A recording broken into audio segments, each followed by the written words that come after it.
पाकिस्तान तहरीक इंसाफ के chairman barrister Gauhar ने अपने वकील लतीफ़ खोसा के ज़रिए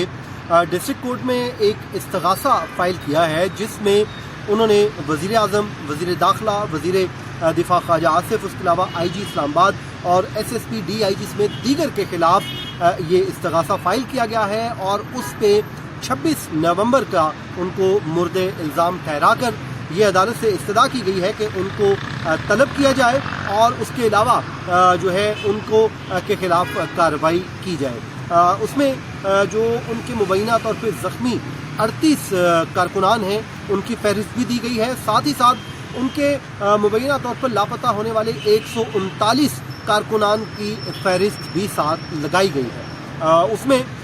इससे कबल पाकिस्तान तहरीक इंसाफ का दावा ये रहा है, जब कौमी असम्बली के फ्लोर पर उमर अयूब खान ने ये कहा था कि उनके 200 से ज़ायद कारकुनान लापता हैं, लेकिन जब लीगल कार्रवाई की बात हुई तो वहाँ पर वो वहाँ से पीछे हट गए और 139 का जो है नंबर उन्होंने वहाँ पर जाहिर कर दिया है। बहरहाल जिस पे उन्होंने ये कहा है कि इन लोगों के खिलाफ नॉन अवेलेबल वारंट निकाल कर इनको बुलाया जाए और इनके खिलाफ कानून के मुताबिक कार्रवाई की जाए। लेकिन सवाल यहाँ पर यह पैदा होता है कि पाकिस्तान तहरीक इंसाफ में इस्तगासा जो ज़ाब्ता फौजदारी की दफ़ा 200 के तहत फ़ाइल किया जाता है, इसी ऑप्शन को इख्तियार क्यों किया? हालांकि उनके पास इससे कबल 2 और ऑप्शन थे। एक ऑप्शन था कि वो डायरेक्टली पुलिस के पास FIR करवा देते या फिर अदालत में 22A और 22B की दरख्वास्तें दायर करके वो इस पर करवा सकते थे। लेकिन पाकिस्तान तहरीक इंसाफ ने वो रेमेडी हासिल की जो कानून में उनको मौजूद तो है, लेकिन उसके लिए उन्हें वो तमाम तर चीज़ें जो हैं वो फराहम करना थी,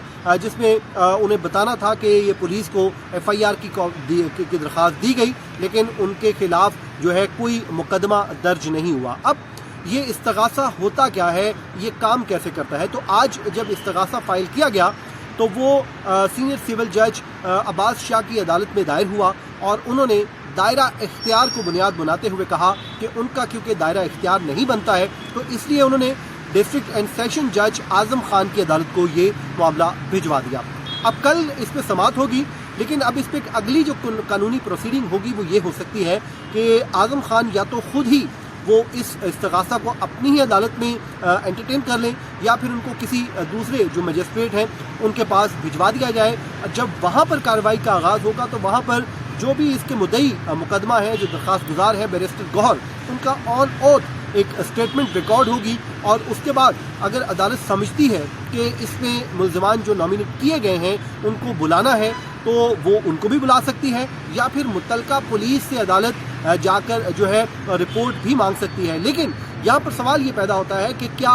इस दरख्वास्त में वो तमाम तर चीज़ें हैं वो पूरी की गई हैं जिसमें ये अदालत की तसल्ली के लिए उसको बताया जा सके कि आपने FIR के लिए दरख्वास्त दी और वो दरख्वास्त आपकी जो है वो उसको एंटरटेन नहीं किया गया, तो वो दरख्वास्त की कॉपी साथ में लिंक नहीं की गई है। उसके अलावा जो पोस्टमार्टम रिपोर्ट्स होनी चाहिए थी या दीगर वो तमाम तर मटेरियल जो इसका सपोर्टिव होता, जो इस इस्तगासा को स्ट्रॉन्ग बना सकता था, जिसकी वजह से ये केस हो सकता था। तो जो कानूनी माहिरीन हैं वो ये बताते हैं कि इस इस्तगासा में ये वो सारे लूप होल्स मौजूद हैं। अब जो दरख्वास्तें दायर की गई है उसमें उन्होंने एक और चीज़ जो की है, उसमें उन्होंने PTI खैबर पख्तूनख्वा के 2 वज़ीर और 2 MPA उनको विटनेस भी कहा है कि ये विटनेस भी हैं, जिसमें डॉक्टर अमजद MPA हैं, उसके अलावा जो है शफी जान है MPA और सुहेल आफरीदी मिनिस्टर हैं और मीना खान ये भी KP की जो है मिनिस्टर हैं और इनको कहा गया है कि ये विटनेस भी हैं और ये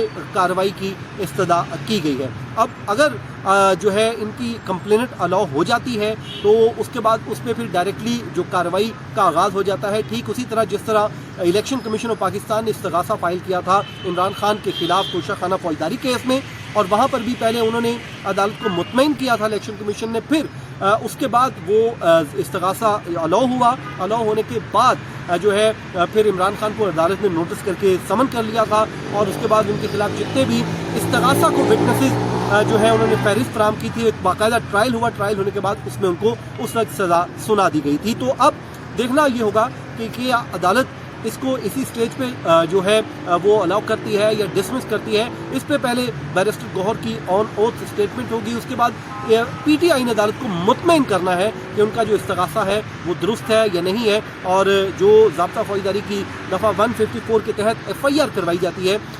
وہ اس سے پہلے یہ استغاثہ فائل کیا گیا ہے۔ جی